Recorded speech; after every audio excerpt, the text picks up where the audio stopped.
Injury that he suffered. Yeah, I'm sorry. I was just talking to all my coaches, and I have yet to sit with the medical staff.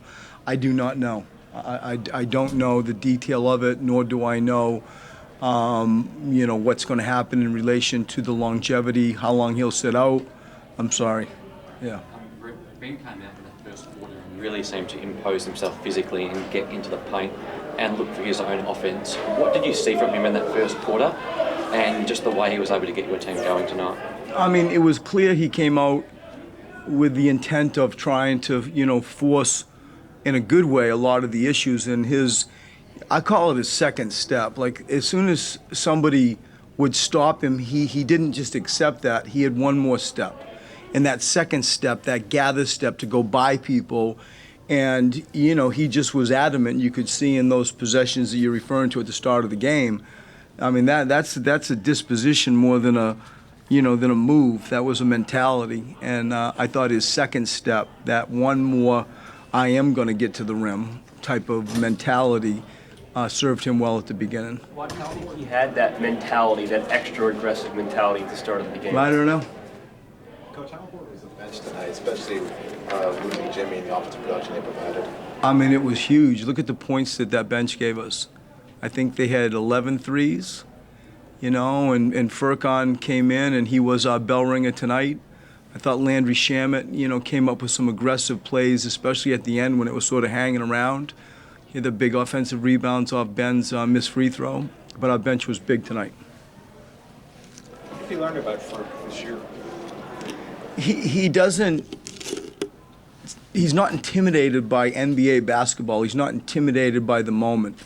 And, if you guys want to, I don't know how much you paid attention to Turkey in the qualification series, and I've said this a lot, he was one of the better guards in that tournament. And I think that he's got a bounce. He's got a inner belief. There is a swagger that he has where he's going to make a play. He may miss a lot of shots. He may make a lot of shots.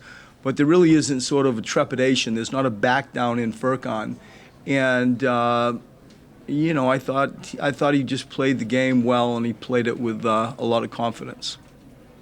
What did you make of Joel's night? I mean, percentage-wise, he was 6 of 16, but he was still plus 30, which is pretty extraordinary. What did you make of his night? I mean, you can see what I see, how important he is to us, especially when Jimmy goes out. You look at the team, and Jimmy goes out and Joel is still out, you're probably in a fist fight. And I think that Joel, just his presence and, some of the plays he made late, his spirit, I thought it was exceptional tonight. You agree that his game along the way, like it started? I agree, D. Yeah. And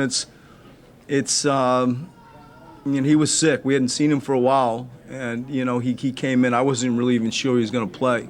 And to his credit, he did.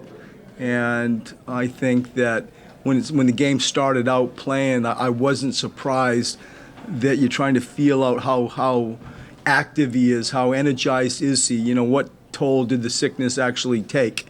And I thought as the game unfolded, he did. He kept getting better and better and better and started playing, with more of a bounce, more of a sort of tenaciousness as the game unfolded. Is the sickness different from the migraine headache he had? I think there was a little bit of flu-type symptoms. They will be able to tell you more. But he like I say, he came in today, and I was not aware he was going to play until late. Did you see when Jimmy hurt his groin? I did not. I'm not really helpful at the moment on Jimmy news. Brett, the plays you mentioned from Landry in the fourth quarter especially, came up with a couple of hustle plays.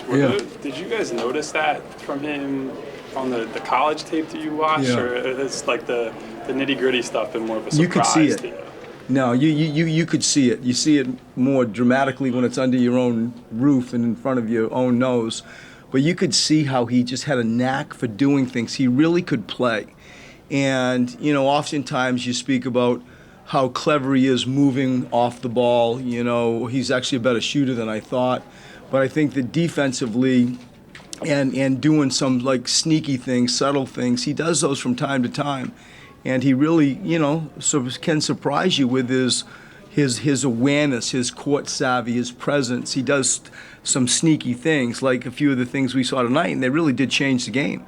That play on the baseline, that offensive rebound, where we sort of sent him in off Ben's free throw and got away with it. But he's an intelligent young man, and he certainly can play the game. I think as he gets older and starts feeling out, we're going to even see more from him. Thanks, everybody.